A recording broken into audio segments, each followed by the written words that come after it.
Good evening and welcome to the Greater Rutland County Supervisory Union September 22nd, 2021 meeting. If you would all please join me for the Pledge of Allegiance. I pledge allegiance to the flag of the United States of America and to the republic for which it stands, one nation, under God, indivisible, with liberty and justice for all. Thank you.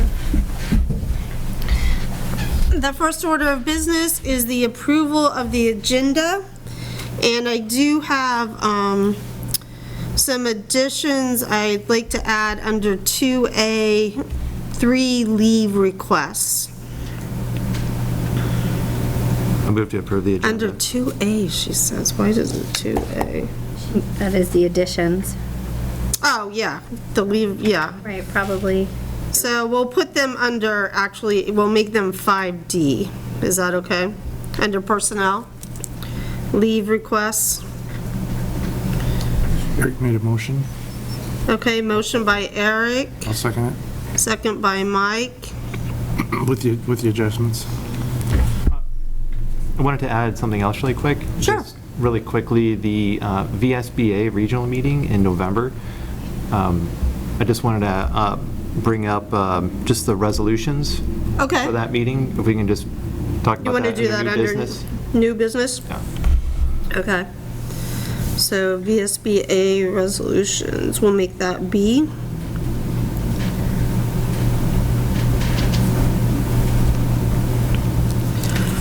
All right. Is there any other discussion about the agenda? Hearing none, all those in favor? I Any opposed? Motion passes unanimously. Is there any general public present that would like to speak, either on the phone, or joining us virtually? This is the time for the public to speak.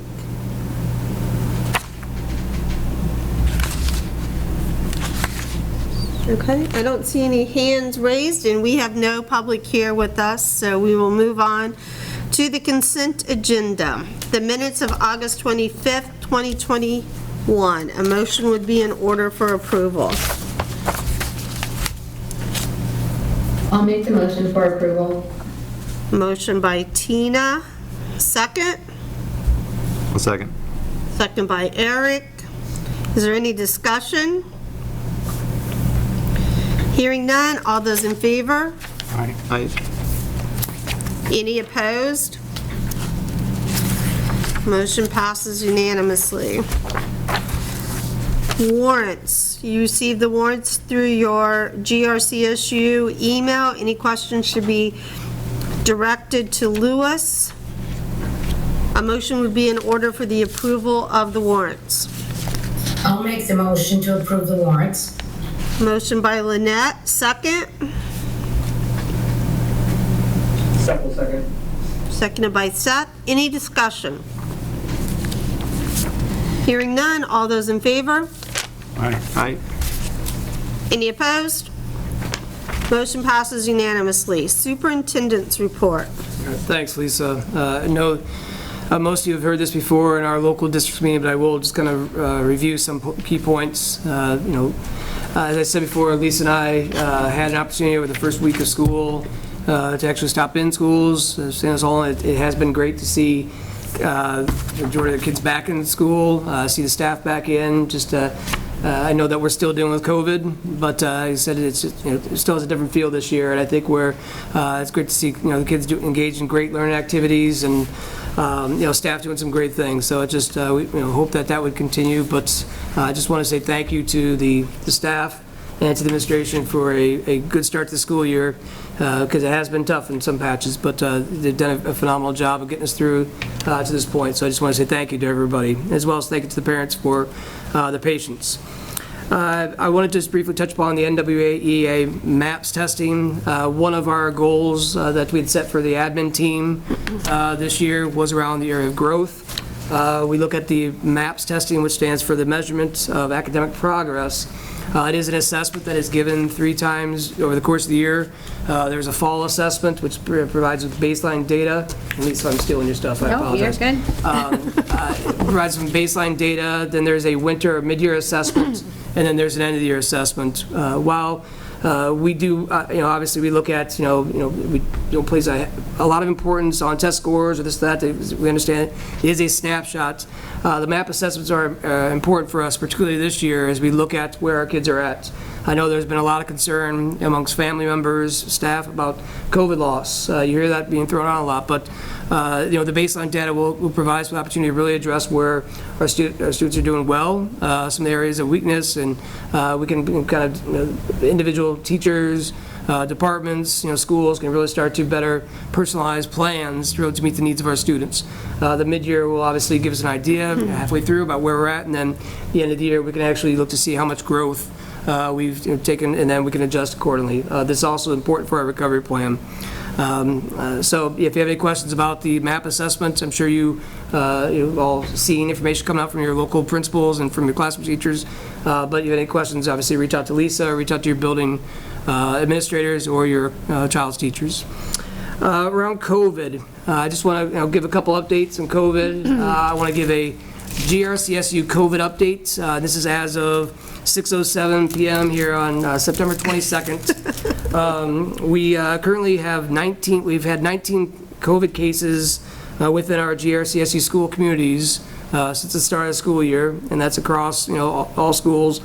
We have had 16 classrooms have had to quarantine, and people always ask about the number of individuals that have had to quarantine, and we've had 207 individuals, and that's including staff members and students.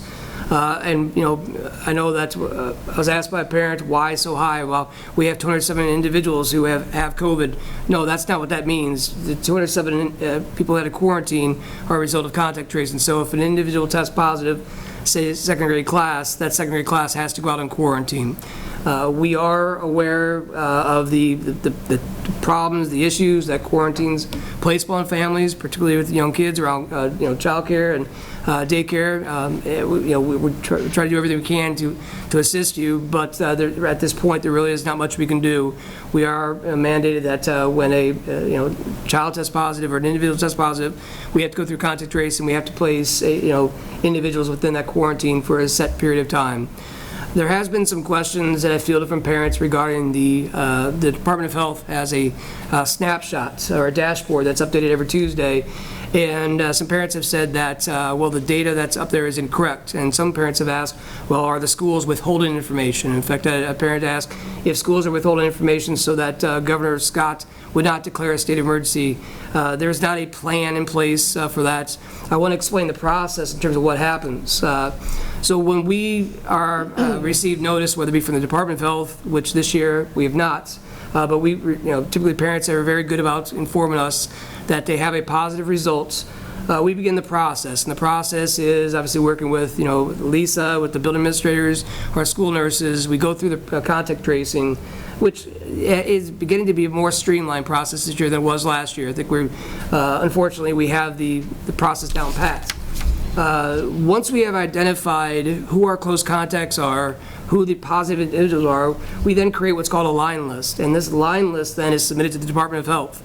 Once we have submitted that to the Department of Health, it is up to the Department of Health's responsibility to then report that publicly, whether it be on this dashboard or snapshot. So the dashboard is not something that myself, Lisa, or building administrator have access to. It is what the Department of Health is reporting based upon what they have on their records. We have found, and I've said this, and you may have heard me say in the paper before, the Department of Health this year, the responsiveness has been a little bit different than last year for a variety of reasons. And that's not to point fingers, but I think as we ended last school year, I think people start to think that we're going to shift, and this school year might look a little differently. So they dialed some things down in terms of COVID response. And as we started had to ratchet things back up pretty quickly, I think we felt that the demand was more than the resources they had in terms of personnel. So what I'm asking you is, like I said, we send home letters to families. We are very communicative in terms of positive cases. We're not hide anything, but when you go to that snapshot, and if you say, hey, we know that there's more than one case at our school, one, you can always email the Department of Health to ask them in terms of why that is. You can always reach out to the building administrator, myself. Like I said, in our monthly meetings, we will be providing at the local district at the SU with an update in terms of our COVID cases. So we are going to be very transparent about this. We know that COVID cases there in our communities. We have found that, like I said, schools are not spreaders. They're not spreaders, but it's within our communities. And if it's in our community, it's going to work its way into our schools. That's just how it is. We understand that. I think to this point, I said we've had a couple schools who've felt the impact of COVID a little more than others because the communities have felt the impact a little more than others. As always, we just ask that, family members, if you have a child and they are, have symptoms, they're not feeling well, please have them stay home. Because as I said, as you bring a child, you may be sick, they may just have a cold, it might just be allergies. But like I said, they may have COVID, and it might cause more issues for others. And I think there have been some instances this year where students have come in when maybe they could have stayed home. And it goes back to I understand about childcare, but we're asking people to make good decisions just to help us through this time. So. There are a couple of things around the COVID response, and I've gone through this as well, but there have been some questions about the mitigation measures. Some people believe that it's just, we're wearing masks in school and that's it. It's a bit of a free-for-all. It's not. We've met regularly with the administrators, the administration, we've met with the staff and the school nurses. We have a good amount of mitigation measures in place.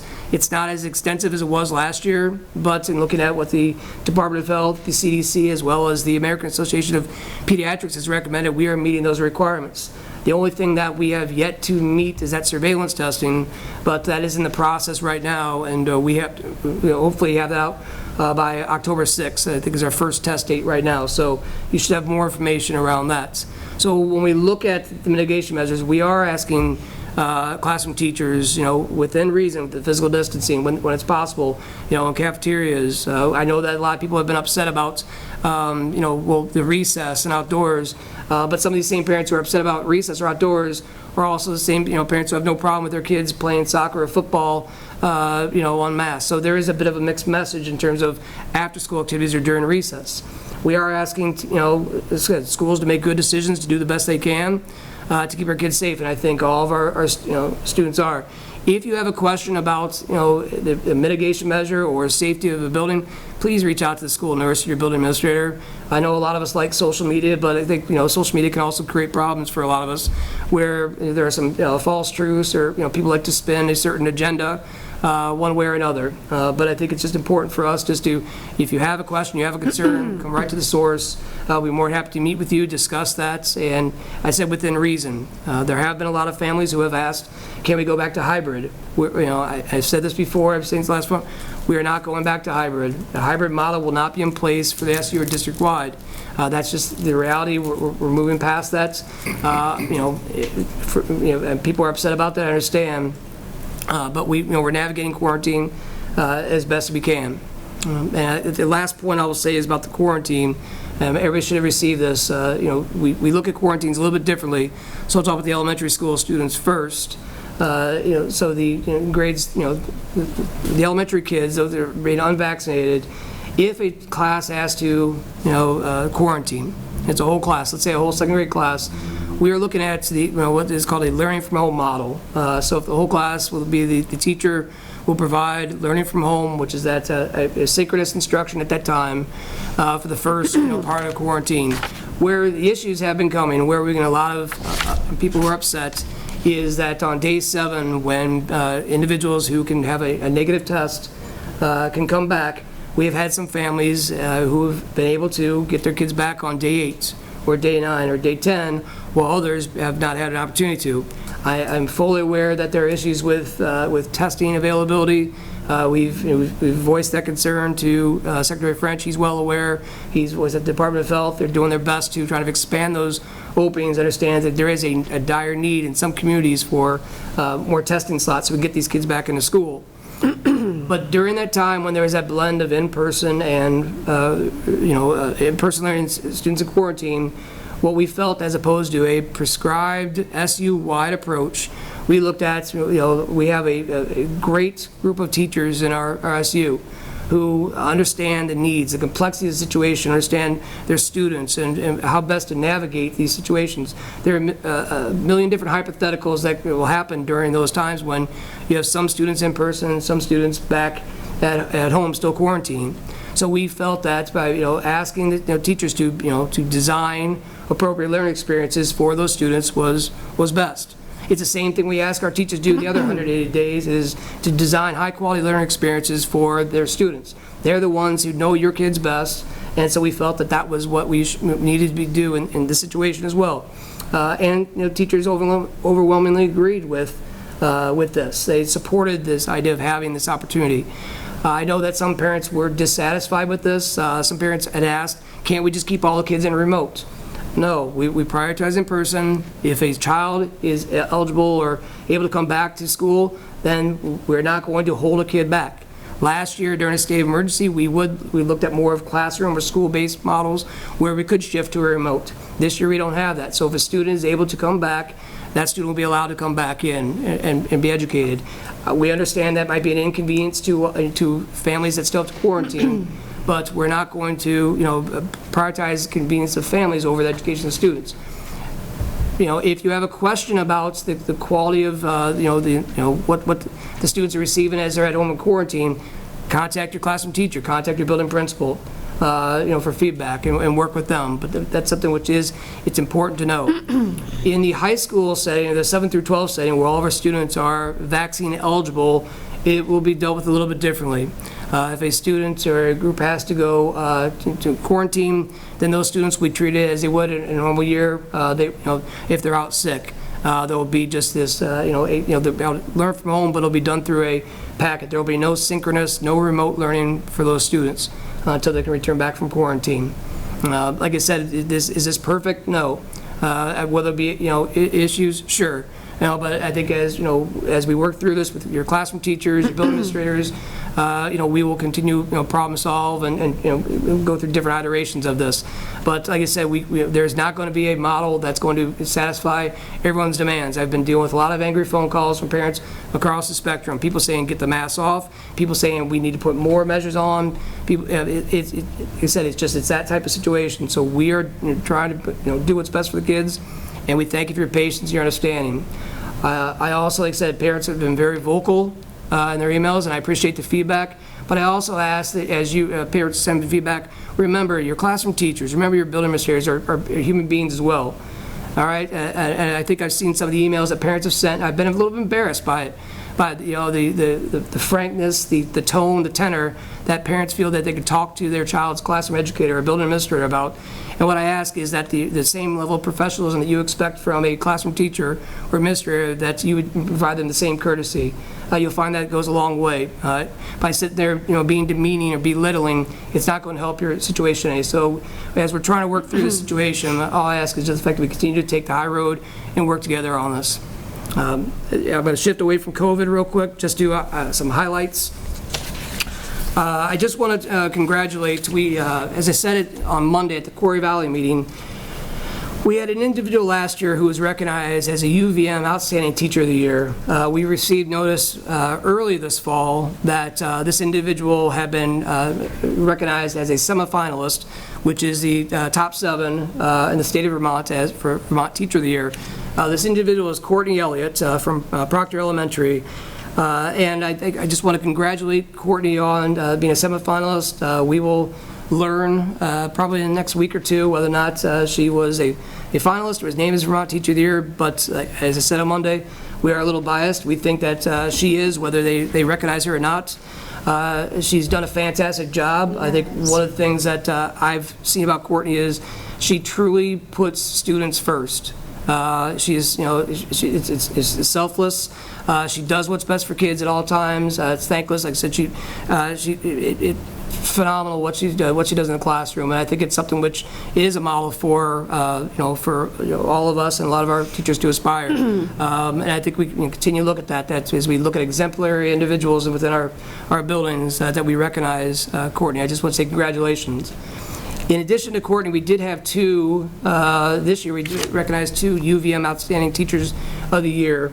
And I'm going to name them. I'm also going to read the blurb that the building administrators wrote about them, because I think it's important that they receive the credit as well. So first we have Brian Audette from West Rutland School.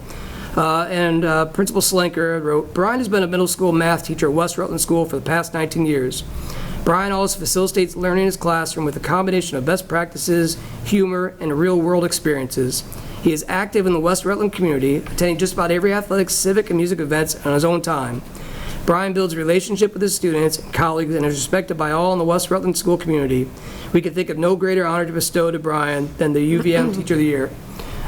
Say congratulations to Brian. The next candidate, or the next recipient, is Linda Mullen from Rutland Town School. Ms. Tetzloff, Principal Tetzloff writes, Linda Mullen has been a public school teacher since 1981. I don't know if Linda wants you to know that, but congratulations, Linda. Throughout her career, Linda's goal has been to stay current with best practices and continuously refine her teaching. She is the epitome of a lifelong learner. Linda has served as a PLC leader and has presented PLPs at Vermont Fest on more than one occasion. She has taught multiple grades and subject areas over the years, ranging from kindergarten to reading intervention, and next year she'll be serving as our middle school math interventionist. She pushes each of her students to be the best they can be each and every day. She is the most positive individual you ever meet, and it is an honor to work with her. There is no one more deserving than Mrs. Linda Mullen as UVM Outstanding Teacher of the Year. I just wanted to congratulate Brian and Linda. I think just the same thing that's said about Cordy. These two are exemplary teachers. They are models of what we want all of our classroom teachers continue to work towards. Like I said, we have a fine group of educators in our buildings, and I think there are a lot of individuals who could have been recognized, but like I said tonight, I want to just congratulate Brian, Linda, and Courtney. And I'll end on that note. Great, thank you. So can we anticipate at this board level receiving MAPS information like in April? Are we going to receive it at local board meetings, or are we waiting till the end of the year to look at that? So I think if you we'll do mid-year right around February in that area. So I think if you would like a mid-year report, we could provide a mid-year report, as well as end of the year would probably not be until, I would say, the June GRCSU meeting, July, just because effective, maybe. Yeah, I don't know, like, The timing. February's pretty busy with the week off, getting ready town meeting and all that. I'm happy if we wouldn't do it till April or something like that. April's usually a little slower, but just so we could all have that and just be able to see, look at what that growth is. Sure. I think it might be nice, certainly to do it at each board meeting, but it's nice sometimes just to have kind of a, I don't know, and do you want to see it at the SU meeting? Maybe you don't. Maybe you just want to see your local board. Well, a couple of years ago, we looked at, growth at an SU level. Right. I don't think that would be harmful to see. Okay. No, I'm happy to see that, but if I'm the only one, I'm not going to make people sit through it and listen to that. So, yeah, that would be great. Thank you. I have one quick question. Sure. Can you tell us what's on the line list, or what? So the line, yeah, Lisa, you wanted to, Sure.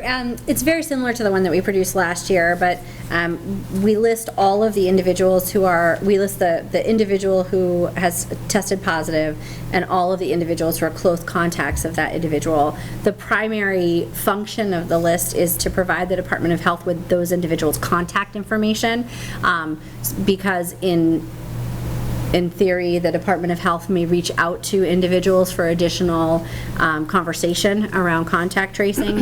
It also helps them trace if it's an outbreak, because they can connect addresses, groups of individuals together, sometimes households, and they can kind of look big picture at where the spread is in our state. There is information on there this year for the first time on whether or not those individuals are vaccinated, that we're being asked to provide when we have that information. That's new, but otherwise it's really mostly contact information for the Department of Health. It's the Department of Health that does make the contacts, if necessary, the follow-up contacts then. We have not seen that in the school setting. It has been truly our responsibility to make sure that individuals are informed and well-informed and supported in that process. They can call the Department of Health hotline number for additional support. Last year, the approach that we used was having our school nurses collectively make phone calls to families so that there was a medical professional who was available to talk to the families about any questions that they had or needs. This year, because so many of our families are well-versed in these protocols, we've been offering that as an option. So not everyone always receives a call from a school nurse, but if you would like to speak with one will get back to you within a timely manner and make sure that you have that kind of support and advice. People can always call the Department of Health, but our experience has been that very infrequently is the Department of Health reaching out to school-based contacts. Great. Any other questions for Chris? Okay, we'll move on to Lisa. Great. Well, good evening, everyone. Nice to see you. You have my written report. I don't have a ton else to add to that other than we had our second SU-wide PLC meeting this past week. The first was during our August in-service. So this last week, our groups were able to get together, and there's just some really exciting next steps coming out of their work. Some of the groups, we're focusing that time on curriculum work this year and really trying to advance our work in unifying our proficiencies and moving beyond just unified proficiencies to more calibration of practices, as we have been talking about for a while now. So groups are kind of finally getting some traction in those areas, I think, and really understanding a little bit more about the big picture of where we're trying to go.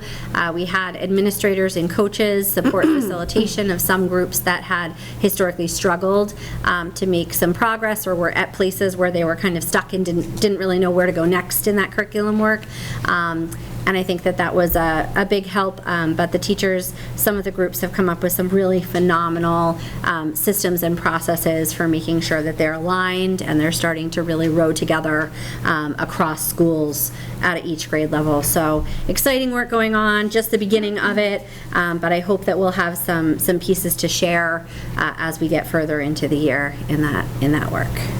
And beyond that, if anybody has any questions about the report, I'm happy to give them. I'm going to talk about the recovery plan down underneath where that is on the agenda and mentors later in the meeting too. So I don't want to take up too much of your airtime tonight. All right, any questions for Lisa? All right, hearing none, we will move on. In your packet, you have a sheet for resignations. And on that sheet, we have Desiree Stone, Kendra Hogan, Ann Mott, Todd Montana, Heather Rivers, and Don Duchess. You'll see two of them are actually moving to special ed teacher positions. Any questions about that?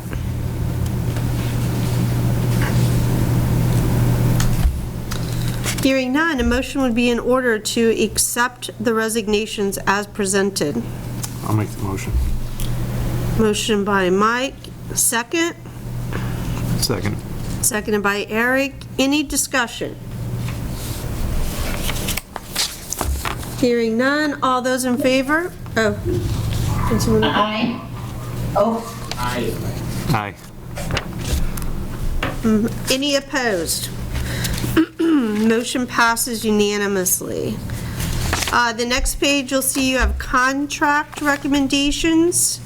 We have two subgroups, professional staff. We have Angela Hayes, Nancy McGill, Linda McCune, Don Duchess, Todd Montana, and Megan Zingle. All right. Any questions on the professional staff? Hearing none. The support staff, Heidi Dobb, Caitlin McCoy, Tina Crandell, Donna Park, and Rachel Temple. Any questions about those? A motion would be in order to accept the contract recommendation. I'll make a motion to accept the professional and support staff. Motion by Lynette, second. I'll second it. Second by Tina. All those in favor? Aye. Aye. Motion any opposed? Go jumping, motion passes unanimously. Open positions, that's in your packet for informational only. One of the agenda additions for leave requests. There are 3 leave requests. And I guess the first question would be to the superintendent, do you support the 3 leave requests? Yes, I do. Okay. So the leave requests are for Donald Dunches, Katie Loomis, and Wendy Fahan. Any questions about those?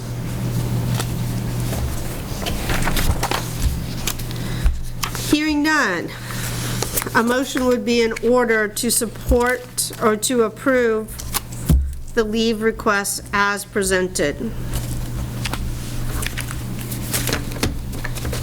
So moved. Motion by Seth, second. I'll second it. Seconded by Mary. Any discussion? All those in favor? Aye. Aye. Any opposed? Motion passes unanimously. Finance, Lewis. Good evening, everyone. So I have 3 things on the agenda tonight. The first one is just the monthly financials that are in the packet. Nothing to report there, just if there's any questions, I could help answer those. The second item is an ESSER update. So in the packet was a report which just gives a high-level overview of ESSER 1 and ESSER 2 with our budget amount as well as what we've spent to date. So ESSER 1 we started spending last year in the middle of the year. It was for $446,000. To date, we've spent $347,000. We would anticipate that this grant will be finalized by the end of this fiscal year. ESSER 2 is a lot larger. It's $1.6 million. We didn't start spending that money until this past summer with the summer enrichment programs that were held in our buildings. And we'll be using this grant most likely for this year and next year, and then shifting over to ESSER 3 the following, probably in the middle of next year and then for the following years to come.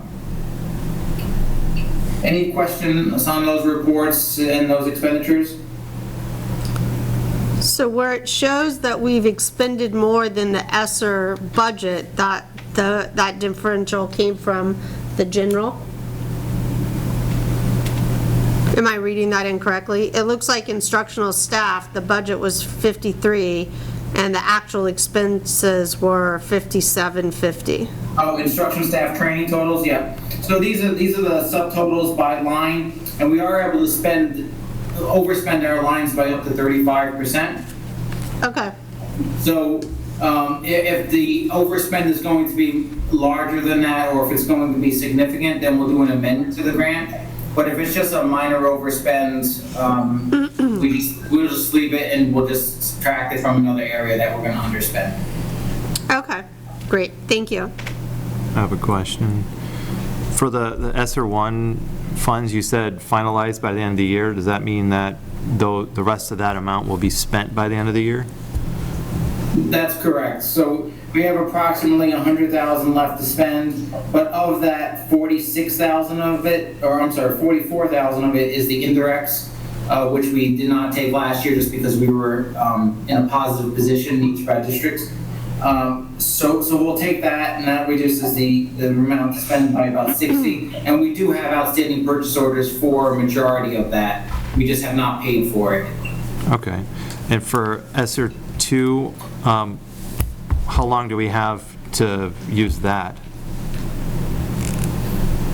We have until September of 2023, but we will use that by the end of next year. So the way we have the budget built, we have spending it all this year, by the end of this year, but we already know that there's lines that we have underspent, such as like the summer enrichment. We only spent approximately half of what we put into our budget.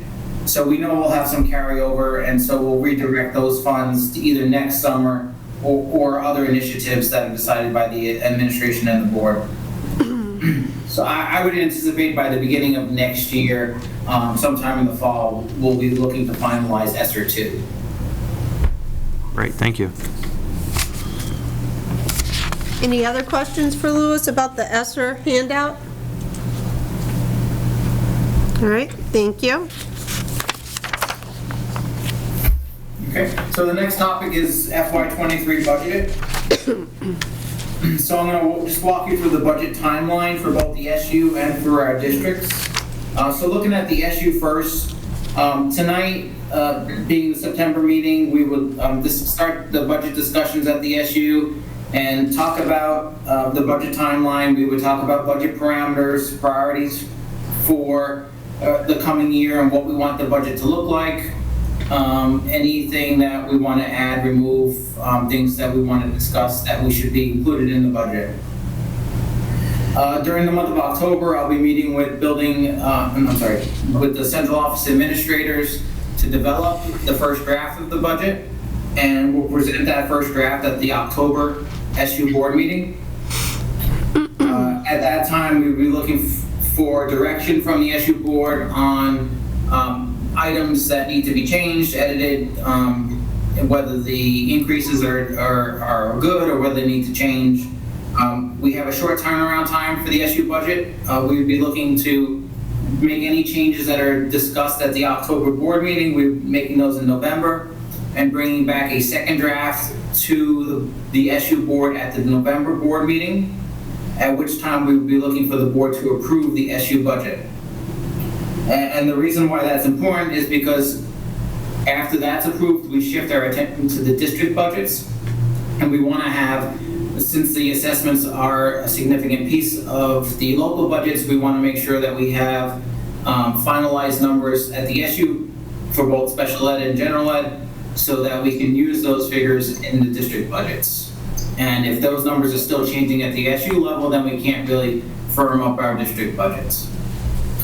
So again, we'll be looking for a final approved budget in November, first draft in October, final one in November. On the district budgets, everything moves back 1 month from the SU timeline. So in October, at the October board meetings, we'll be going over the timeline, be discussing budget parameters, priorities, staffing, stuff like that. Items that the board would like to see in that first draft. I'll be meeting with building administrators during the month of October to develop the first draft, working with them on staffing and their own building priorities to develop that first draft, and we'll include some of what they want into the budget based on what it is exactly, and other items, if they're larger, will be just listed as things for the board to consider. In November, I'll present the first draft of the budget to the board. We'll go over changes at that time. December, we'll look at the second draft, and then we'll be looking to either finalize that budget in either December or early January. Depending on the board, some have done it in December, some have done it in January. It really depends on the year and how the budget's looking. We do need to have it finalized by the beginning of January so that we can start preparation for town reports, annual reports for the unified districts, and for town meeting. We also do our PEG TV presentations, so it takes time to get those things prepared so that we can get those out to taxpayers before town meeting, and so that they could have that information in hand to make a good decision on town meeting day. The one thing I would stress in the timeline for the district budgets is that if there's comments by the boards, things that they want to see change, whether it's increasing or decreasing the budget, those things be brought up as early in the process as possible, because the earlier that they're brought up, the more time we have to meet with the administrators and figure out how we're going to make those changes, depending on how significant they are. especially as we get into the end of December and the holidays and breaks. It makes it more difficult if we're waiting to the end of December to go over those items. So once we have a finalized budget in January, we'll move our attention to preparing for the town meeting with, like I said, the annual reports, but also getting public relations, getting that information out to the community to gain support for the budget. Any questions on the timeline? And then if not, we can move on to discussing the actual budget and parameters that we'd like to discuss and priorities. I have a question. Mike has a question, Louis? Louis, does this same matrix get handed out to the district level? Yes. Okay. Yes, it will. Okay. Would it be a major hassle if we could get this monthly with check marks by it so we know what's been completed and what's not, what we still have to do? Sure, there's no problem with that. Thank you. And I think, Louis, this doesn't necessarily have to do with the timeline, but historically, we receive, particularly at the SU level, and we do have several new members on the SU board, a list of all SU employees and whether they are grant funded or how, or if they're 50% grant funded, 50% by the budget, like that. I think that's helpful for members when we're looking at and talking about personnel. So if we could receive that again, I think that would be beneficial. Yep, I can prepare that. Okay. Any questions from anyone about the timeline or what Louis has on the timeline? Okay. So at this time, I really open it up to the board about discussions or administrators and things that they want to bring up if at this time. We have not started the process to accumulate the budget. I'll be starting that over the next couple of weeks. But just want to make sure that anything that you know you would like to see in the budget, that we include that. So I think it would be helpful at this time to hear from administrators. I think a huge portion of what this board has to deliberate about probably should be in executive session because it deals with personnel. So I think you're looking perhaps for some numbers, and that's certainly something that is executive session material. But I see we have Greg and Christine here. I don't know if we have. But if there are certain, if they're looking at, you know, additional staff or yourself, Louis, I think those are pieces right now that should be shared with the board so we can have an idea of what your expectation is as you build your department budgets. So who would like to start? I can start real quick. So I'm not looking for any extra staff than what we've discussed. So I do have 7 people in my department. I do have someone retiring later this year in the spring. I discussed this already with the board a few months ago about bringing somebody on, and we created those new positions and phasing that out with grant funds because we have those indirect grants, to come in and learn what the assistant business manager is doing and the restructuring. So this is all stuff that we've already discussed internally, so nothing's changing on my end. It's just we have one open position at this time. Okay. Any questions for Louis about that? All right. Christine? Yeah, I think the only addition I'd like to see into the budget is just some people getting either 1 or 2 staff members who can really support building behavior plans and doing that with students. Our student needs seem to be increasing. Our numbers of IEP students are increasing. I think we will, with the number of special educators we have, I think we're good. I think it's really in being able with the, having them all GRCSU staff and being able to utilize them where we need them. is really helpful. But that would be the only piece I'd like to add in to help support our students. So did you say behavioral interventionist? You kind of bleeped in and out there. Yeah, I think some of both. People that are at a higher level of expertise to support some of our high-needs students. I think looking at how we can build that in, and also someone who has that expertise to do what are functional behavior assessments, build behavior plans, and then help the staff implement those. And Christine, that'd be... The behavior interventionist would really, when I talk about that higher level, that would be in lieu of a para-educator. So it would be kind of trading out that position, but maybe at a little higher level of expertise for some of our students.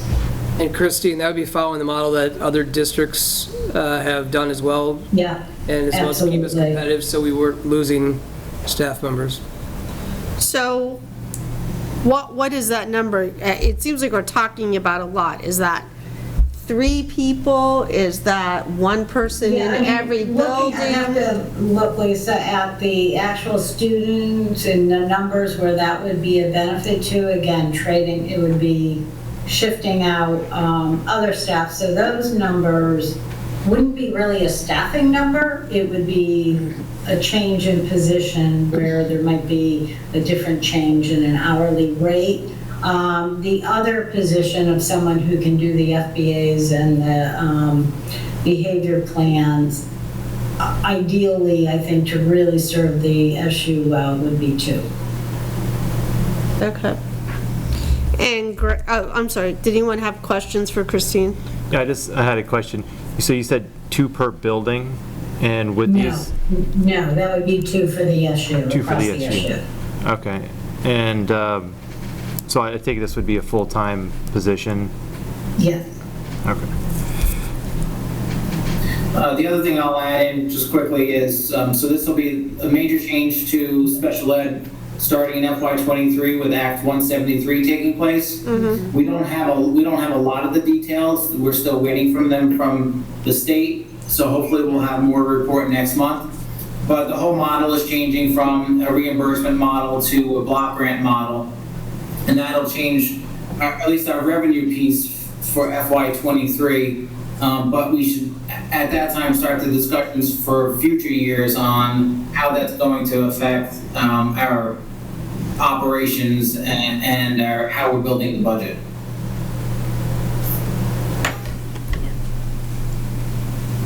Okay. Greg? We are short-staffed and we are experiencing labor bottlenecks. When we have 1 technician per 3 buildings, when something is a 2-man operation and you have to pull somebody or like Milt or myself or even another technician in another building go down, things just slow down. So I will be asking for another technician and maybe transitioning making another position of like a floater technician that could do tickets in all 9 locations and kind of augments the other technicians' work in the buildings.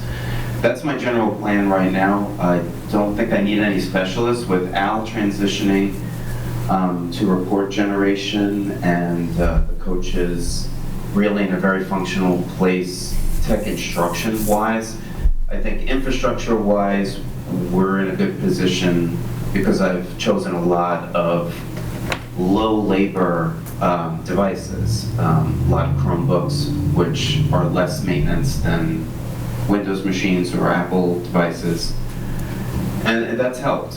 But in the busy times, things definitely slow down, and I think that would go a long way.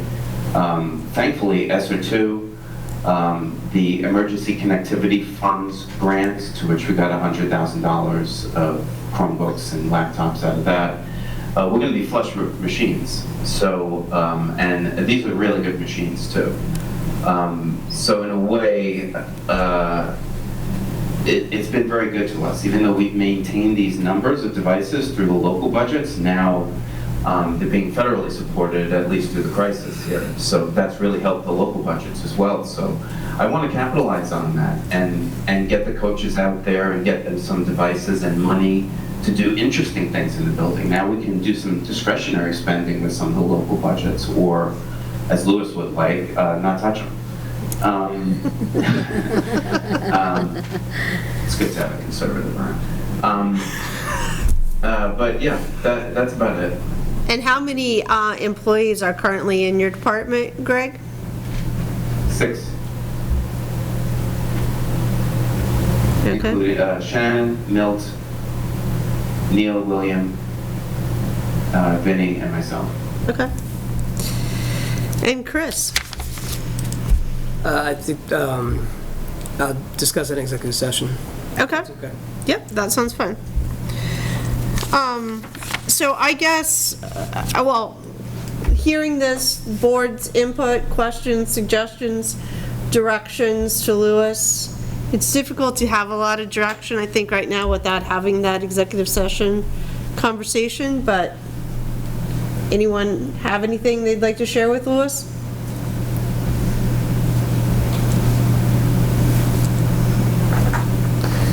I think the board's general consensus is generally be conservative,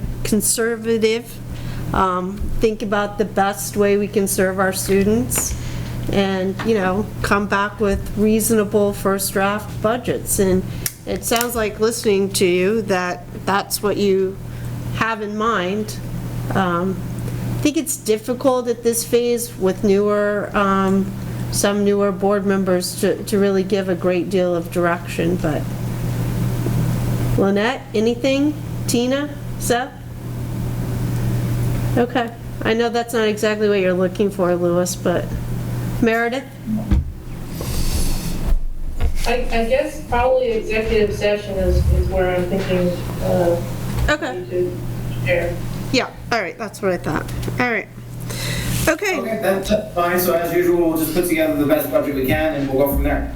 Yeah, and, you know, whatever comes out of executive session, we'll certainly direct. You know, we can be in contact with you tomorrow.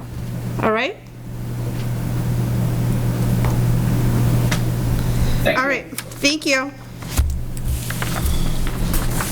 All right, old business, recovery plan. Lisa. Hello again. Next month will be a formal presentation. Again, we were asked to do those quarterly, but just a few updates. Our SEL screener has arrived, and we are working on rollout plans and timing, but we expect early to mid-October to be our time for that to be implemented, and then we'll work on some professional development around the data analysis and use and some systems. There's a new system that comes with this tool, so we're trying to get into it and play with it and see what its capacity is and what we can get out of it. Lots and lots of literacy work going on. Lindsay is completed her interviews with the principals. She's pulling together some trends and information that we'll be sharing out with the admin team.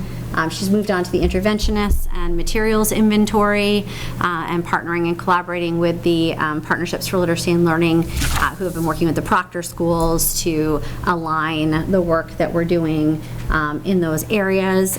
She's going to start getting into some classrooms for some on-site observations as well, which is, again, just exciting to be at that level. And she's been able to meet with a lot of groups. There were one group is adopting a new program, and she's been able to support them in implementing that, and a few other school-based specific kind of pressing needs.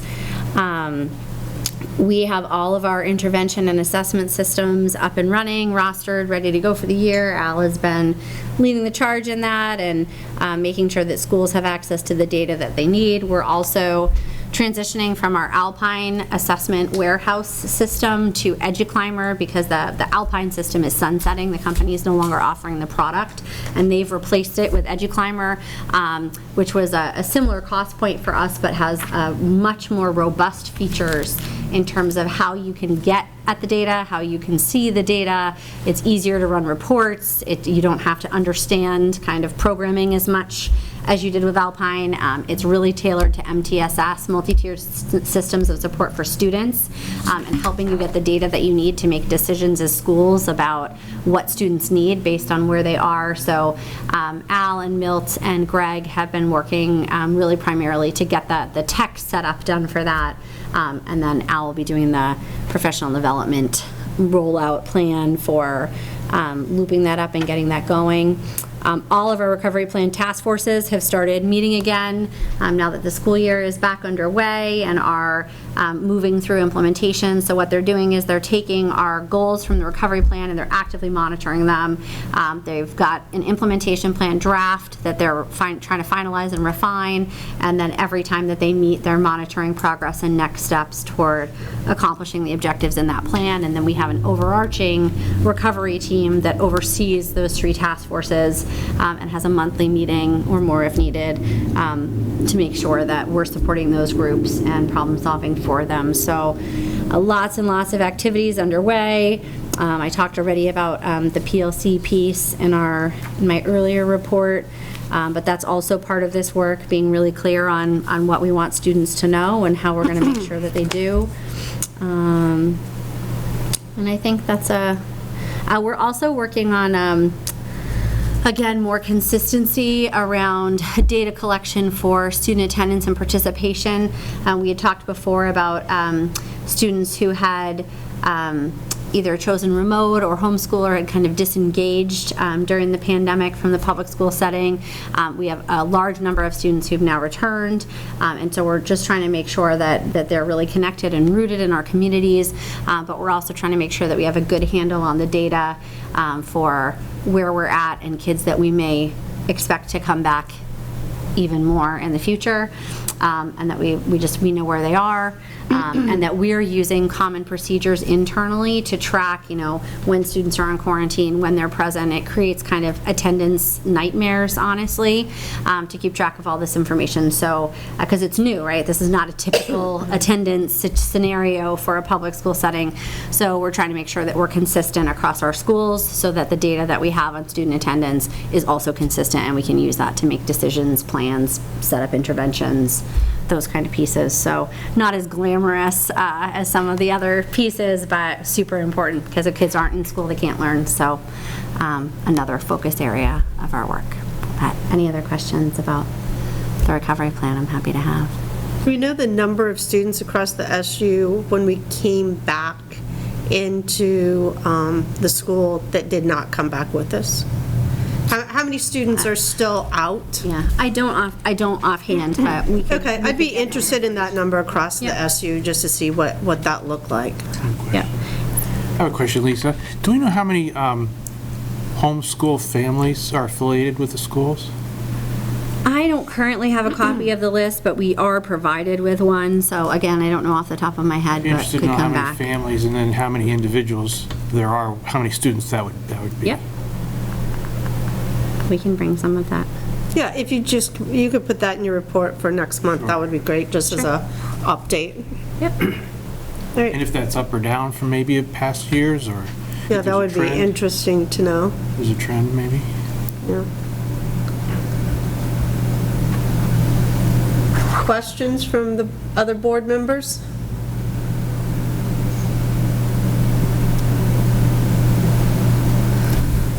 All right. Am I up again? New up again. business, mentors. There you go. In your, Christine emailed out a copy of our mentoring program requirements to you for both gen ed and special ed. And that, I think, is really, we have, obviously many other documents related to the mentoring program, but I think these are the nice kind of snapshot documents because they give an overview of what the expectations are for both mentors and mentees. We make a differentiation between gen ed teachers and their mentors, and special ed teachers and their mentors, because as we've discussed in the past, I think our special educators have kind of two parts of their work. They have the teaching part of their work and the services they provide to children, and then they have the compliance, paperwork, meeting part of their work. So they have a little bit more extensive of a mentoring program, mentoring contract, and mentoring requirements to boot to try and really adequately support our new special educators in both areas of their work. So this kind of just goes through. We in general, the vast majority of the time that the mentors spend in our program is one-on-one work with their mentees. Each group is left, each pair is allowed to kind of set that on their own. If they want to do a half an hour a week, if they want to do an hour every other week, they kind of set the schedule and they track it. There's a log that they have to submit with, when they meet and what they work on. And then we provide professional development and support for the mentors. And so there's a bi-monthly check-in meeting with the mentor coordinators that the mentors come to. We provide professional development articles, resources in between to support them in their mentoring work and problem solve too. The mentor coordinators and myself will get involved if there is a challenge or an issue that a mentor-mentee pair is having. We'll come in to support them as well and try and help them resolve that, whatever that looks like in the individual circumstance. And there's a mixture of both that coaching kind of mentoring piece and also more like technical assistance and support with lesson planning, unit planning. Mentors are asked to go in and observe their mentees and provide them with feedback based on classroom instruction. Mentees are encouraged and asked to see their mentors teach. For special ed, there's observations of IEP meetings and other functions of their role as well, so that it's not just adults talking to each other, but it's also some real like in action, what does this look like and how can I help you grow based on that circumstance. We've been really lucky. We now have I think a very robust group of folks who are trained mentors. We only needed to train a handful of people this year, and all of them were for sort of specialized roles where we had a mentee who was in a position where we didn't yet have a mentor with that license area or in that area, and so we were able to reach out to them, but only a handful, and everyone else is a returning mentor who is now, many of them have done this for a number of years, but the whole cadre in general is a little bit more seasoned and clear on our expectations and able to implement the program pretty independently, which is really exciting for us. To kind of pair with the mentoring program, our instructional coaches have taken over the new teacher orientation. Last year was the first year that we did that, and this year was the second, and all of our coaches were involved in that new teacher orientation. So we've got kind of two prongs of support for new teachers. The mentoring program is the one-on-one ongoing mentoring and coaching support, but our instructional coaches also built those relationships with the new teachers right at the beginning and hit the ground running with them to support them in their practice and what's happening in the building. So these two resources and supports we think are making a huge difference for new teachers and new to us teachers coming into the GRCSU. Probably I would say one of the biggest challenges that our new teachers face beyond the classroom that mentors also can sometimes support and direct them with is around licensing. For anyone who is not familiar with the Vermont educator licensing system, it's not like an iPhone. It's not super intuitive. Working your way through, especially if you're coming from another state, it can be a very, very complex system. And we have our standards board, local standards board reps who are amazing. But our mentors will also help to either connect their mentees with those local standards boards reps or refer them to a resource that can help them through that process. Also, seasonal kinds of things. We provide like a recommended curriculum sequence to them of recommended topics by month of what is timely and relevant, like progress reports are coming out, and let's talk about how you're assessing and the quality of that information and what you need to do to reflect upon and improve that practice, or student-led conferences are coming up. Have you ever done those before? What resources do you need to prepare for that? Make sure it's a great experience for students and families. So we kind of try and talk them through the year a little bit and prepare them with some ideas and suggestions for timely, relevant topics that the new teachers or new to us teachers are going to need.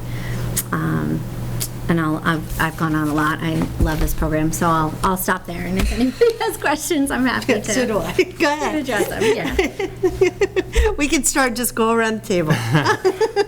Well, first I want to say, this is great. Thanks for providing this information. Yeah. And my first question is, so each like mentee level, is that just based off the, reaching the criteria on here, or is this like throughout a school year? Yeah, so we have, I'll explain level 1 and level 2. So a level 1 mentee is someone who is new to teaching.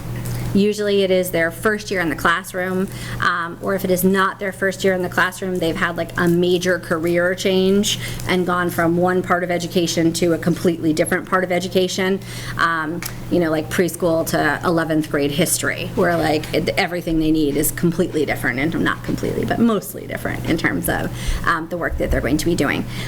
Level 2 are experienced teachers, so they have taught somewhere before, usually in a licensed area similar to the one in which they're working now. So if they're teaching 3rd grade now, they've either been a 2nd grade teacher or a 4th grade teacher or something similar within that range for a number of years, but they're either new to the state or they're new to our district and they haven't been working in a regional district where things are similar to ours. They've been working in kind of a very different sort of field or experience. So they come in as the level 2 mentors.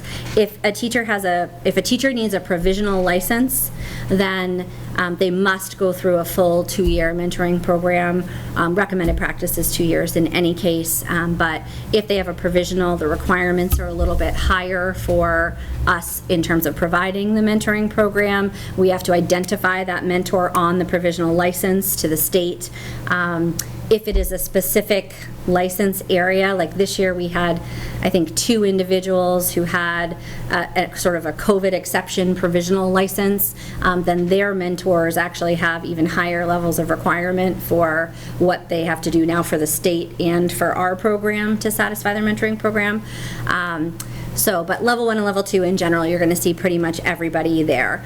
We do have another category of teacher that we provide building buddies for. These are uncompensated voluntary positions where someone on staff in a building will say, I will look out for that person. I will make sure that they know how to find the bathroom and the photocopy machine and the mail, and they understand our norms and culture and kind of who we are as a building. Those are not listed on this sheet, but are also a part of our support system for teachers. And that might be if you had, for example, a teacher who had worked for 15 years in Rutland City as a 7th grade social studies teacher and was coming to work for us as a 7th grade social studies teacher. They don't need mentoring program, they don't have a provisional license, but it's a brand new culture, brand new supervisory union, how we do things here, our curriculum docs, our supervision and evaluation process, some of those things are just different, so they don't need a lot of support with it, they just need someone to show them where to find it and how to access it or answer some questions about it. So we do also have those. Does that answer your level 1, level 2? Yeah. Yep. Okay. And the reason why I asked if it was like throughout a school year is, I look at the amount of hours needed, and it makes me wonder, how do they have time to do that, especially on the special ed part of it? Yeah. Special ed is a commitment. It really is, and our mentors meet primarily after school with their mentees, and I honestly, most of them exceed these hours significantly. Oh, wow. In terms of supporting their colleagues, because of course you want the person down the hall to be successful, and all of our teachers remember what it was like to be a new teacher and how it was challenging and overwhelming at times, and you really and sometimes lonely if you don't have people who are working with you very closely. So I would say in general most of our mentors far exceed these hours every year and it's not always informal meetings. It's let me stop by your classroom after school and show you this lesson plan, or I'm struggling with this kid, can you talk me through other strategies that I might be able to do, and it's a 10-minute here, 15-minute here, just check in and support. So it's a significant commitment. That's why it's compensated, because we really feel like it's critical, important work and takes time to really guide people. Yep. Yeah, I didn't know the program was that in depth. Thank you. Mike? Answer my questions, thank you. Okay. Great. So my question is, when they're doing the classroom observations, how is that working? I mean, are we taking the mentor teacher out of their classroom? Is it happening during the mentor teacher's planning time? Because, as you said, they're meeting outside of the classroom or after school because they're being compensated for something that is outside of the daily. Yeah. But this seems like it obviously has to happen while they're, in essence, on our dime. Yes. So how does that work so we're not losing? Yeah, most mentor teachers work it out with their mentee teacher, and they figure out coverage or plan, or they do it during their prep, and they just figure out how to make it work. Occasionally, like if it's a teacher in a different building, or like one of those specialists where, you know, you only have one Spanish teacher here and one Spanish teacher there, and they really need to be in the same place, then they'll work with their building admins to try and find a good day and time and make that happen. You know, again, often traveling on their prep or doing whatever they need to do to do that, but there's not too many of those in-person observations. We want to, again, try and balance that of enough to be meaningful, but not too many to disrupt learning. So, Okay, sure. yeah, it's kind of different in every situation and how close they work together already in the building or if they're separated. Yeah. And while we've listened to what the requirements are and the expectations are, what's the goal for the program? How do we know when we have been successful? How are we measuring that? And what is measurable in that? Are goals set between the mentor and the mentee in the beginning, and then that's part of whatever the mentor is filling out? And then how does that play into when a building administrator is doing evaluations on a teacher? There's a lot of pieces into that. So one of the things that we do every year is we do a program evaluation. And that we do an evaluation for both the mentors around their experience of being supported by the mentor coordinators and myself, and we do one for the mentees, which is around the quality of the mentoring and their experience in the program. And then we use the feedback from that survey to make adjustments for the program for the upcoming school year. So we do that on an annual basis. So in terms of what are our goals, you know, obviously we want our teachers to feel supported and to feel like they know what our expectations are and they're able to access information and resources in their school buildings or be referred to them by someone who knows what, you know, already knows what's going on. So, and we've gotten very positive feedback from both mentees and mentors in the last few years in the program of the structure and expectations. The mentoring program and the supervision evaluation program don't formally overlap, and that there's intentionality in that because we're asking our mentees to be very vulnerable with their mentors and to be able to walk in the door and say, I have no idea what I'm doing here, I need your help, like I'm still learning, I'm growing, I'm new to this, like I've never done this before, and those are conversations that need to be confidential by nature to really support that kind of transparency and risk-taking that produces growth, which is ultimately what we want. We want them to grow as teachers, right? That's the whole goal of everything we do, grow as teachers, feel supported. So we try to keep those two things very separated. What admins will do, though, is if they're doing walkthroughs with a new teacher and they're doing formal observations and they're seeing areas of struggle, they will suggest to that new teacher that they work with their mentor on particular things, you know, and give them that feedback that you should really reach out to your mentor for some help with this, or an instructional coach for some help with this. Okay. So that's there, but we try to keep otherwise kind of separate buckets. Did you have one more piece in there? I felt like there were three, but No, I think you answered it, but, well, do you set goals with the mentees in the beginning? I mean, so the goal is that they have growth. Obviously, that's the concept of the program. But how do you show that they have growth? I mean, that they know where the bathroom is in the building? That's not the kind of growth we're looking for. We want that on like day one, right? Right. Day one, hour one. You've got Right. those basic needs covered. So our supervision and evaluation process requires every teacher to set 2 goals every year. Right. One is a school goal and one is a personal goal.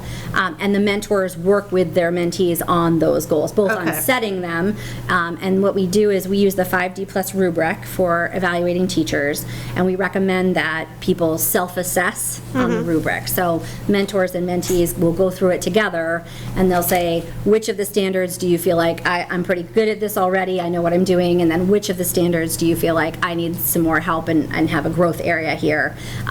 And so the mentors often work with the mentees on setting those goals and then supporting them and implementing them throughout the year. Okay. And the administrators also oversee those goals. The teachers have to submit those goals to their administrators at the beginning of every year, and then they also have a mid-year and a year-end check-in with their building administrator on their progress toward their goals and evidence showing it. So there's kind of an intersection there. Okay. And do you know the number of mentees and mentors we currently have in the SU?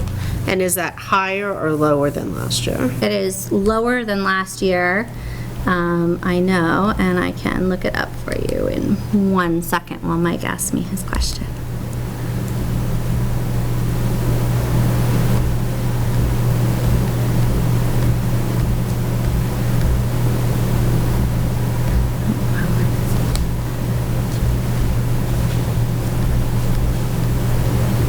Right now, we are at 49 total pairings of mentors and mentees. And then there are obviously a few positions that we still have posted that we're trying to fill. So if we're Okay. able to fill them, then we'll add those. Thank you. I have a quick question. You talked about how an administrator might observe a mentee and then make mention to them, that they need to get with their mentor. Does that administrator also talk to the mentor and say, hey, I've talked to the mentee and you might be looking, this is my observation? And We try to discourage Oh, do you? that, yeah, because again, it's then the administrator would be kind of sharing personnel feedback with another staff member, which is just a dicey, slippery slope that we don't want to go down. So, and ultimately, we want our teachers to be advocates for themselves and to feel like they have all these resources that we're trying to provide to them and they can access them, but it's also on them to do that and to take advantage of those systems. So, yeah, we try to kind of discourage it going that way. In a formal way. Anyone else have a question? I feel like we're like the only ones kind of. Yeah, I've got a quick one. Okay. It's much less in depth than those, but if I look at the special education mentor requirements, literally the first column, the 4th and 5th box down, we're talking about a mentor for level 1 and then a mentor for level 2. Could you just explain what the 3 numbers are after contract rate? Like, I presume that's not a math equation. No, it's not a math equation. It's a poorly hyphenated section of text. But basically, if you have a level 1 mentee, then total program hours are somewhere between 24 and 30 hours per year. So a minimum of 24 hours, a maximum of 30 hours. Again, the mentor and mentee decide, depending on their needs, what's reasonable, and they just keep track of their hours during the year. We are compensating them at the contract rate, which is $30 an hour according to our CBA for work outside the contract day. So the $220 is the cost of them participating in the mentor program requirements in terms of our professional development meetings, orientation session, professional development sessions that we require them to participate in, and then the $940 to $1120 is the hourly breakdown for the 24 to 30 hours. So somewhere total in that range. So they start with what the program is going to require of them for those hours, and then we add the hours based on how many they actually work. And then the same thing in the second box, just the range of hours is slightly different, 16 to 24. Yeah, not formatted very well. So the mentors, they get their contract and that has a much more organized view of that dollar amount allocation, I think. Yeah, that's exactly, that's great, that's the case, that's kind of where my question originates from, just making sure this isn't the only place where that's on there, and if it's not clear, would we be held to spending more than we wanted to just because of our lack of clarity, but that's not the case. Thank you for the good explanation. No problem. All right, any other questions about the mentor program? I had another quick question, really quick. I only see 3 coordinators listed. Do those coordinators go through the whole SU? Yes. Or is it just for those Yep. 3 schools? Yep, 3 coordinators for the whole SU. So we have an elementary coordinator, a secondary coordinator, and a special education coordinator. And so they oversee all teachers, all mentor-mentee pairs within those bands across the supervisory union, and they work with me on the program as a whole. Thank you. All right, if that answers all the mentoring questions, we'll move on to our second agenda addition, the VSBA resolutions, and Eric's going to speak to us about those. Yeah, I just wanted to just bring this up for, at least for the next meeting. So Clarence was our delegate for the VSBA annual meeting in November and part of that is voting on the resolutions. Right. And so I said I would stand in, which I still intend to do, but I was thinking that if we just brought the resolutions to the board to know how to vote, because I don't want to assume. And So at the next meeting, would you like, maybe if we could have the resolutions in the packet for people, and the resolutions say whether the VSBA supports or doesn't support Yes. on them? I mean, I read through them online. they're already out, they're on the Yeah. website, but But I think if they're in a packet and everybody can review them, we'll make that agenda item, and we can go through and discuss those. that'd be great. All right? Thank you. All right. Any questions about that? Any concerns about that from anyone else? All right. Moving on to, is there any other new business that anyone has to come before the board? No. All right. Policy Committee. So this is a first read. You've probably received these at all of your district board meetings. We just did ours Monday night. So we did make some suggestions to the community use school facilities policy at the Quarry Valley level. We just thought there were a couple things that were concerning, so that'll go back to policy. I do have a committee. question about one that I didn't bring up the other night. Okay. I'm just curious, is on implementation, on G, Which policy are we on? community building, Sure. implementations, G, private academic tutoring and musical lessons. Does that mean that a teacher would give those lessons, or does that mean an outside party could give, say, a piano lesson there? Is that what that means? And/or is there a fee for that, or no fee, or how does that work? Well, I think that's where the individual form would have to delineate whether or not we're charging a fee for that. I think it's one where it's almost like a summer camp type. So if an outside entity is coming in and they're charging kids for profit, we'd have to look at, are we charging a fee for this? So like, say if there's an individual who's using a school facility for their own music business or private lessons, and they're charging students for this, and it's going, is there a fee that we should be charging for the individual? I think that's, for the form, but that's something which we can, state or, address back at the policy committee. Look at that a little more closely if you'd like, but. So. Would it also assume the same thing if there was no fees being charged, that it was just because it was either more convenient or more public or whatever the reason might be? Yeah, and I think that's one that's, I think in all the local districts, when we talked in the policy committee meeting, that we looked at having our, keeping, separate forms or, for each, but I think the fee may be something we want to talk about, Eric, just about whether if there are going to be fees associated, if there's a consistent fee schedule across all 3 forms, or we look at, do we want to differentiate or not? But that's more of a procedural aspect, not a policy, but that's something which the policy could direct that as well. Yeah. I don't remember, exactly, but the one that we have for Wells, you know, and maybe it's one of the other ones I'm thinking of, but it did say, you know, nonprofit, did have something for nonprofit in there to say, you know, if you're meeting, just need the space for nonprofit, then there would be no fee, you know. But if you're planning on using the kitchen and other things, I would imagine that a fee would probably be more appropriate. But. Right. And I think that's where it comes into being kind of building or district specific. I mean, that we want people in our kitchens, or, you know, or if we're doing things like that, it's not just, in my opinion, if they're charging a fee or not. If you have someone, even from outside in your community, let's say, and they're coming in and giving piano lessons, are we requiring insurance from them? What's the oversight? Are they teaching students one-on-one? Are they in a room by themselves? I mean, there's a lot of logistical questions that once they're on our property, so to speak, we have a certain sense of responsibility because we've opened our doors.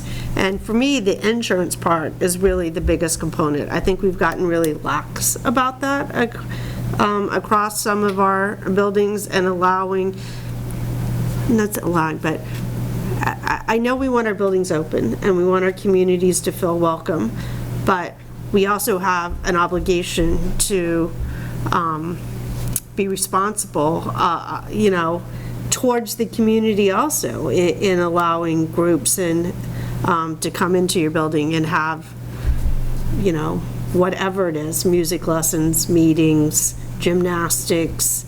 So that's a huge piece for me, that there's a facility use agreement that's being filled out so that your building administrator is keeping, you know, there's a notebook that's being tracked and there's insurance attached to that. I just think in today's world, if that's not happening, then collectively we're being irresponsible.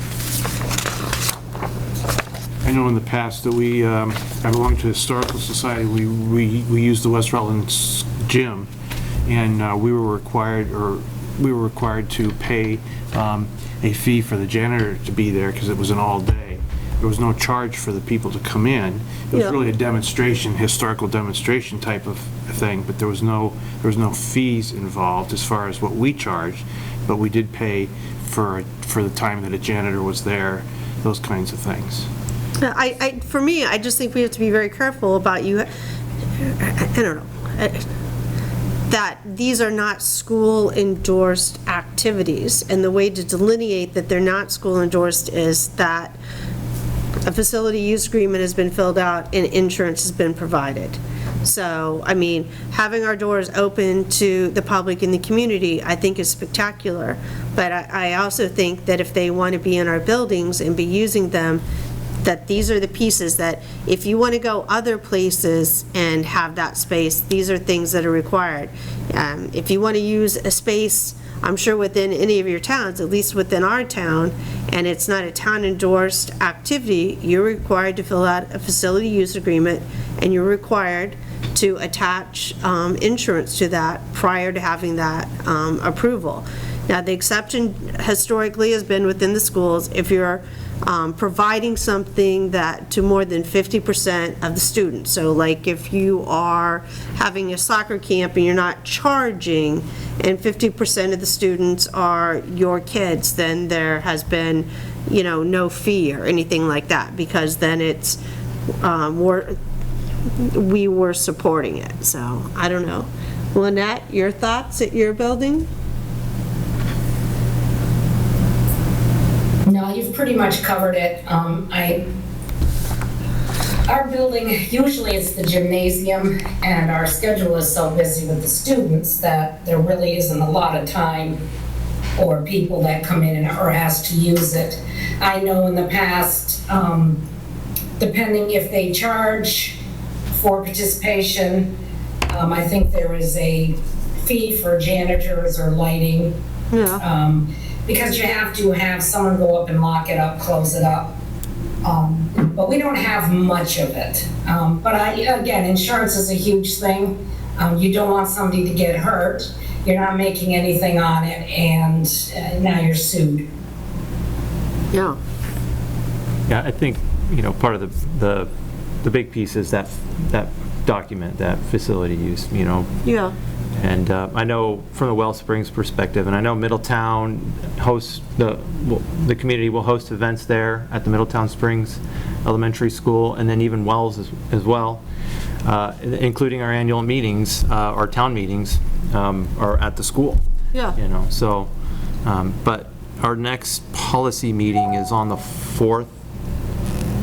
So this will have to, whatever changes, this will have to make its rounds again. Well, I mean, even in Proctor, we have our annual meeting in the high school gym, but we require them to fill out a facility use agreement to be in the building, because particularly now, town meetings and school meetings are not intertwined. We're not voting from the floor, so it's just a town meeting.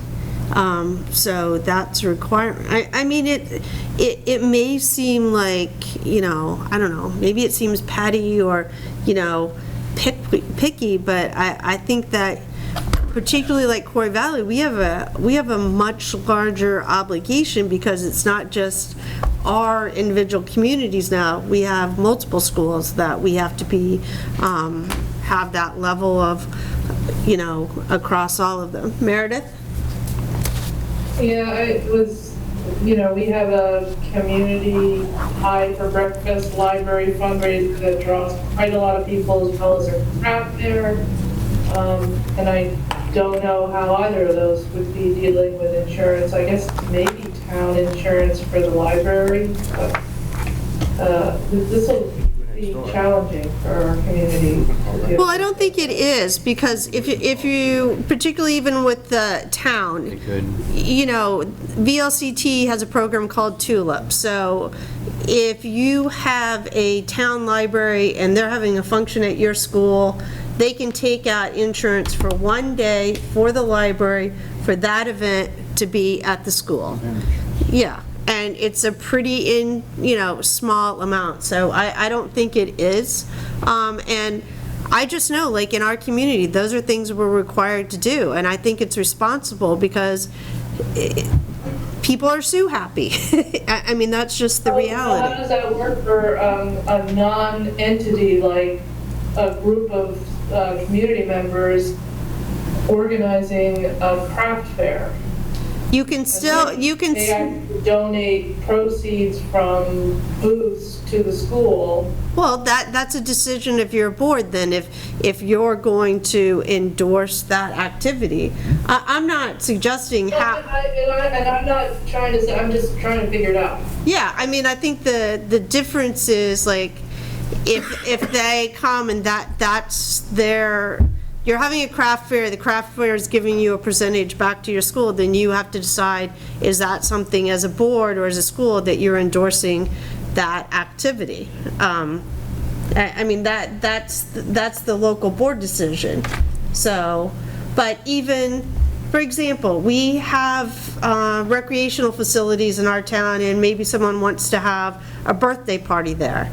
And you have to take out, you take a policy out on your homeowner's insurance for that day, for 9/21 to 9/22.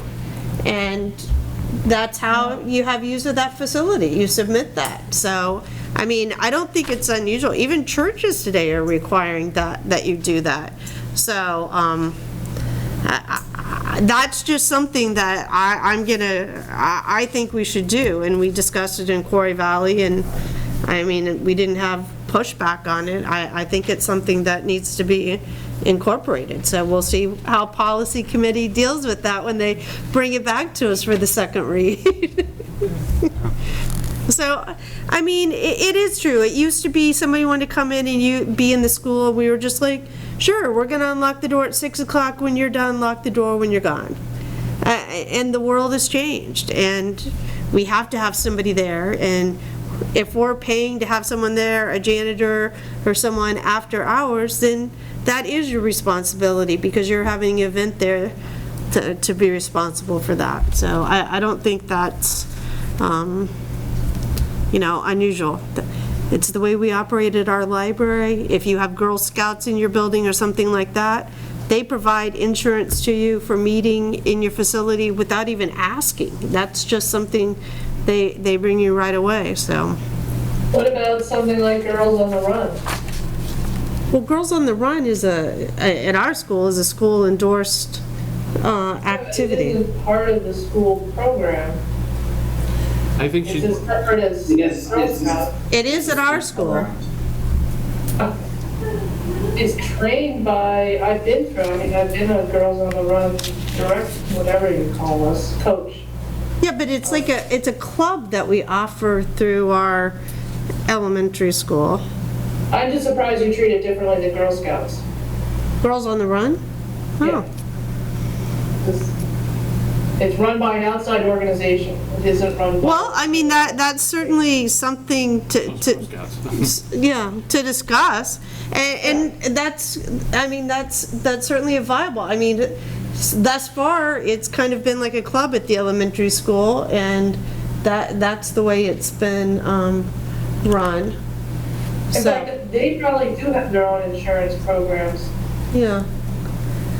I don't know. I know it really gets kind of like in the weeds about things. I just think, yeah, we have to protect ourselves, protect our building, and, be conscientious of our community members. So I don't want to make it difficult, and I don't want to make it so our doors aren't open. I want our doors to be open, and I want the community to be in there and, doing things, but but the liability issue is certainly one that's a concern, because if there's an event being held there that's not school supported, then there's a liability if somebody, who assumes the liability? And that's what the insurance does. It assumes the liability. If somebody were just to slip on somebody accidentally spilling a little juice on the floor. yeah. I don't know, and the other thing we talked about was, with the facility use agreement, the upside to having that is, I mean, sometimes you have, we'll call them renters, that are good when they come into your building, and sometimes you have them and they're not good. And so having a space on there where your building administrator can make a notation that, we had the Blue Curtain Society in, and when they left their garbage, and, it was just a mess, and consequently, we're not going to be allowing them back into our building. Whereas maybe the Brown Curtain Society came in and they were fabulous, and, they left their leftover donuts and everything for the teachers for the next day, and we're happy to allow them to use our facility. I mean, I think there has to be some kind of control about that also, so. What changes specifically did you recommend for the policy? We have it on our other sheet, I didn't bring it tonight. If you don't know off the top of your head, Yeah. that's fine. I guess. Notes, Eric. Yeah. Just as a side I'm just curious if you, I'm sorry, go ahead. I'm just curious if you knew really quickly. Yeah, I mean, it was really around that, facility use agreement, the fee schedule, and requiring insurance. Because in the, just, on one page, it was in the second to last Third page, page. it was the paragraph that begins, the school board designee shall set a fee schedule, also about filling out the application. We should have a statement in there about the Yeah. application form should be filled out, which was, it's not explicitly stated in this policy that's part of it. So that was what, one of the recommendations came from the Core Valley. Yeah, that, and the attachment of the insurance to that, so if it was, so, Okay. I was just curious. yeah. Another way to discourage people leaving stuff is to have a deposit fee, say $300, I'm just using a number, say $300. Yeah. And once that building's been put back to the use of the way it was when they came in, that they get their $300 back. So that's one way to sort of discourage people from just walking away and leaving a mess. So if there's a deposit, they'll usually pick it up and take care of it. If Yeah. not, then hopefully you've covered the time that it takes the janitor to go in there and clean it up, because it needs to be balanced. It can't be just something that's minor that they'll walk away from, $75 or something. It needs to be significant. So Seth? Yeah, that actually just got me thinking, and I'm sorry if you mentioned this, I was having a hard time hearing some of the dialogue that just occurred in the last literally minute and a half. But do we have something like an expectation sheet that also goes to the people who are using the facility, say after we've approved them to use it, or at some point where we're basically saying, this is the condition? Kind of like the rules to use of the building? One of our Yeah, districts does. Like, don't leave the place a mess, right? Like, if you're gonna serve food, make sure that you Yeah. pick up, take out your garbage and wipe down tables, Yeah. or whatever it is that we actually want. So it's very, Sure. very clear and they know, and it's not just a guessing game. So Seth, the Wellspring, or actually it was Wells Village, has an expectation sheet attached to their application, which I do believe in the committee we discussed, having something similar to all three Yeah. forms, but as part of the procedural aspect, that would be something to just be attached to that as well. Yeah, no, I think that's a great idea. Yeah. But I don't believe Rutland Town or Corey Valley had one with the application, but Well Springs was the one that had that. But I believe the committee, and tell me if I'm wrong, but liked the things around the expectations. We wanted to adopt a similar thing with all applications. All right, I believe so. sounds good. Yeah, something like that, and then right on there saying, if these are not met, you could potentially lose the ability to use the facilities again, or something Yeah. along that. Yeah. All right, any changes, comments, additions, concerns about the firearms policy? And I know everybody's already seen it, so you've probably, if you had that, made that at your local district, so. All right. Thank you, Eric, though, for, I think it's helpful that we're doing 2 to 3 policies here and keeping current with them. It's helpful, I think, just for people to think about the policies and for new members to know that some of these policies, even exist. But it certainly helps us keep them current as things change. So I appreciate that work. Our next meeting is October 27th, and it will be here at Central Office, or of course you can join virtually. So any agenda items should be directed to Chris or Christine by the 24th of October so that they can be added to the agenda. If there's nothing else, a motion to move into executive session to discuss personnel would be in order at this time.